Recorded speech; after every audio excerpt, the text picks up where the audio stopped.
Now let's look at part B. So part B wants us to determine the expected frequency, right? So for expected frequency,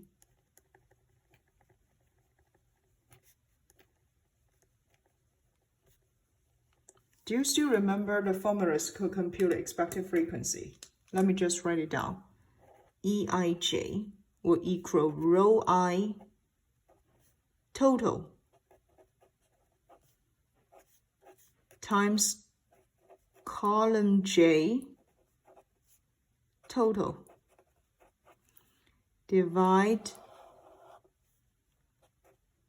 total sample size.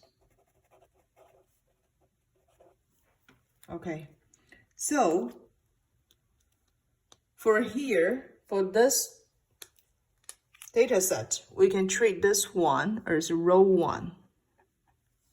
Okay, and this is row 2, right? This is the first row, this is the second row. And then we can also have our column 1, column 2,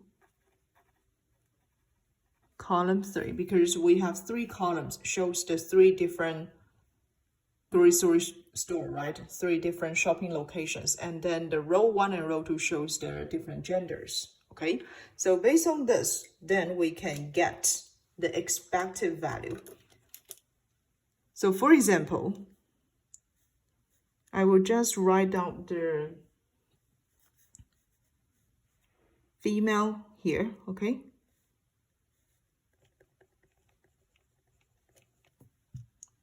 And then I will put the grocery store, grocery chain, and then the discount store.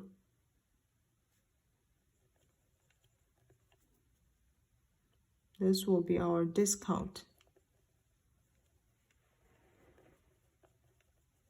And then membership warehouse.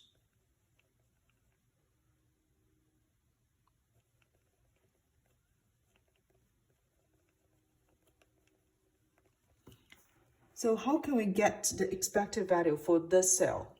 So this cell actually corresponding to E11, sorry, corresponding to E11, right? Because it shows in the row 1, column 1, okay? So E11. And for this one, it corresponding to E12, right? Because it's still in the first row, but in the second column. And then this part, expected frequency will be E1, still the row 1, but column 3. Sorry, I made a typo here. It should be column 3. For male, okay? So for male, we have different things here. Male is in the row 2, so this will correspond to E21, right? Row 2 by the first column, and then E22, row 2, and in the second column. And the last one will be E23 because it's in the second row, but the third column. Okay, now we need to compute those numbers one by one. So based on the given formula, okay, let me just compute E11 for you.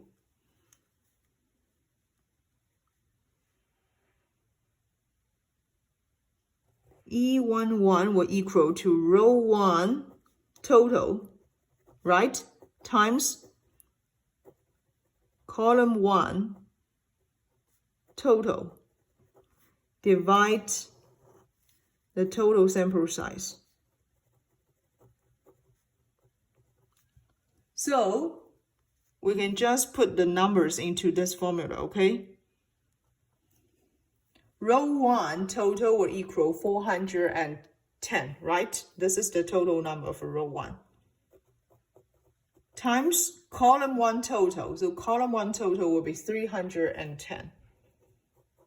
And then divide the total sample size, 600. So we can have this number. I round it to 3 digits, okay? 211.833. Okay, this is the rounded number. And how about, let me just show you another example, okay? So how about, let's see, the E23, okay? E23, so it will be in the row 2, column 3, right? So here we can have the row 2 total times column 3 total, divide total sample size. So what you need to do is find out the row 2 total equal 190, right? So 190 times column 3 in total 160. Divide the total sample size, 600. So here we will have E23, I'll still round it to 3 digits, okay, equal 50.667, okay? So based on this formula, actually we can compute those expected frequency. So let me just write it down. This E11 will equal 211.833, and then E12 will equal 88.833, and then E13 here will equal 109.333, okay? So similar, we can get from the second row here, okay? E21 will equal 98.167. E22 will equal 41.167. And then E23 will equal 50.667, okay? So those numbers are according to this formula to compute it. And then I showed an example of E11 and E23. The other expected frequency, you can just compute based on this formula.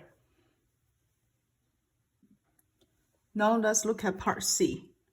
So part C wants to compute the sample proportions.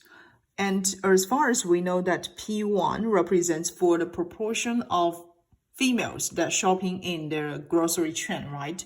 So from the sample, we would have the P1 will equal, P1 bar will equal 230. That will be the female that shopping in the grocery chain, divide the total number that were the total shoppers in the grocery chain, 310. So we can have the P1 bar here will equal 0.7419, okay? Similar for P2 bar, we would like to compute the sample proportion for female that will shop at this discount store, right? So we use 80, divide the total number of the shoppers in the discount store, 130. So we will have this proportion will equal 0.6154. And then for the sample proportions of the female that shopping in the membership warehouse will equal to 100. Divide the total sample shoppers that were shopping at membership warehouse, 160. Okay, so this will equal 0.6250. Okay, so this is the way that we compute for the sample proportions.